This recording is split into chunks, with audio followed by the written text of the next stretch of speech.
넘치는 교회로 오기 전까지는 저에게 주어진 환경에서 나름 열심히 교회를 섬기고 봉사를 하며 신앙생활을 했지만 진정 예수 그리스도를 나의 주인으로 삼지 못했기에 복음의 증인으로 살지 못했습니다.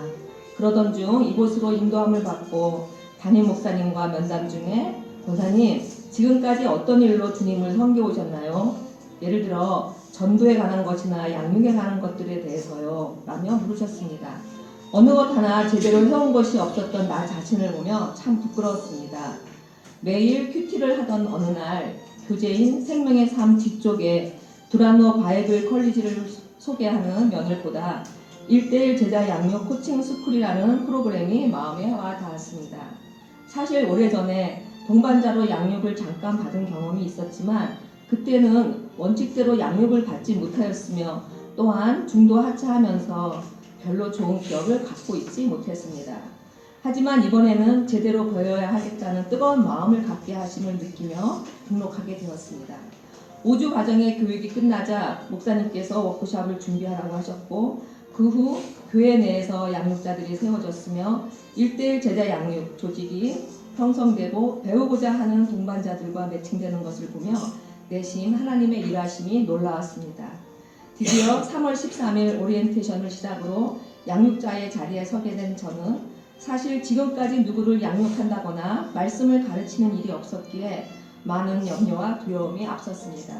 그러나 주님께서는 내게 능력 주시는 자 안에서 내가 모든 것을 할 수 있느니라 라는 빌립보서 4장 13절의 말씀으로 저를 강하고 담대하게 하셨으며 꿈으로도 이 일이 내가 사는 길이라는 확신을 갖게 하셨습니다. 동반자를 양육하기 위하여 교재 내용을 읽고 준비하면서 여전히 부족한 나 자신을 발견하면서 특별히 잘난 것도 없고 모가난 성격에 연약한 나를 주님께 의탁할 수밖에 없음을 깨닫게 되었습니다.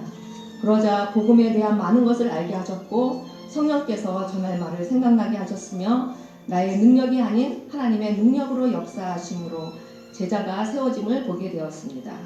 결국 이 1:1 제자 양육은 나의 영적 성장과 성숙을 위한 것이며 진정 그리스도가 다스리는 삶을 살아갈 수 있도록 나 자신이 양육되는 귀한 헌신이요 값진 투자라 믿습니다.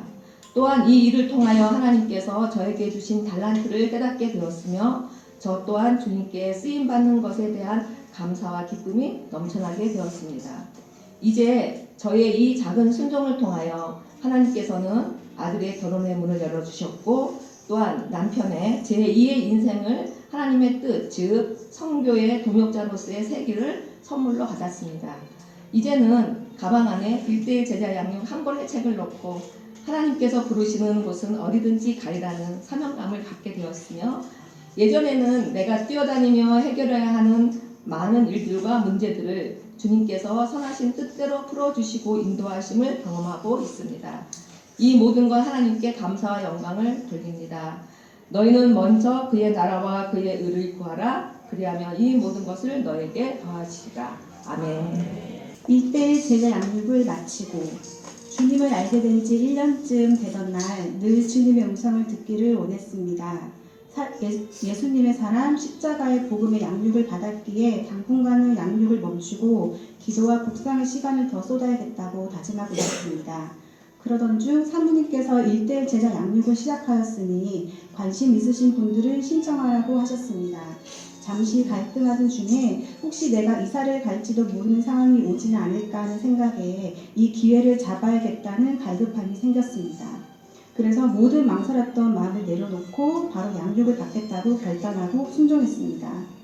양육자가 되어주신 집사님께서 저를 잘 이끌어 주셨고 시간과 장소 선택에 많은 배려를 해주셨습니다. 그래서 양육받는 시간이 늘 은혜와 감사함이 흘러 넘쳤습니다. 그러던 중 늘 학교 생활을 힘들어하고 있는 저희 아들을 볼 때마다 마음이 아팠습니다. 이것은 항상 저의 기도 제목이었고 이 기도 제목을 가지고 계속 기도하고 있었습니다. 그러나 마음에 의심이 들어 내가 기도하는 것이 과연 이루어질 수 있을까 하는 낙심이었습니다. 말씀을 읽는 중에 예수께서 즉시 손을 내밀어 그를 붙잡으시며 이르시되 믿음이 작은 자여 왜 의심하느냐 하고 하시는 마태복음 15장 31절의 말씀이 선명하게 마음에 들어왔습니다. 무리를 걷다가 바다에 빠진 베드로를 향해 하신 하나님의 말씀이 곧 저에게 하신 말씀 같았습니다. 말씀을 받는 즉시 지금까지 두려워하고 의심하던 마음을 떨쳐내고 믿음을 갖고 기도하기 시작했습니다. 그러던 중에 학교 선생님께서 아이 테도가 너무 갑자기 좋아졌다는 전화를 받게 되었습니다. 할렐루야. 믿음으로 기도할 때 선생님을 통하여 직접 응답을 받게 하신 하나님께 감사드립니다. 그때 벅찬 감동과 은혜를 잊을 수 없습니다. 늘 함께 하시고 문제를 통해 기도를 하게 하시며 그 기도를 통해 성장시키시고자 하시는 하나님의 마음이 느껴졌습니다.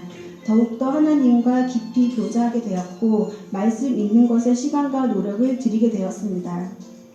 알 수 없는 우리의 앞일이지만 그 결과를 미리 찬양하면서 기도를 드린다는 것이 하나님께서 얼마나 기뻐하시는 것인지 알게 되었습니다.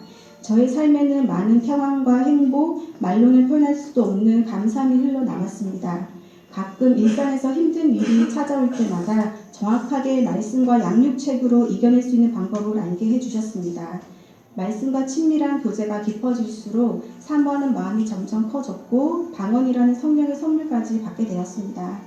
앞으로 믿음 생활을 할 때 고난과 시련의 고비를 넘길 때마다 기도로 이겨내고 주님과 동행함으로 친밀한 자녀로 그리고 제자로 성장하고 싶습니다. 모든 지킬 만한 것 중에 더욱 내 마음을 지키라. 생명의 근원이 이에서 남이라. 말씀. 아멘.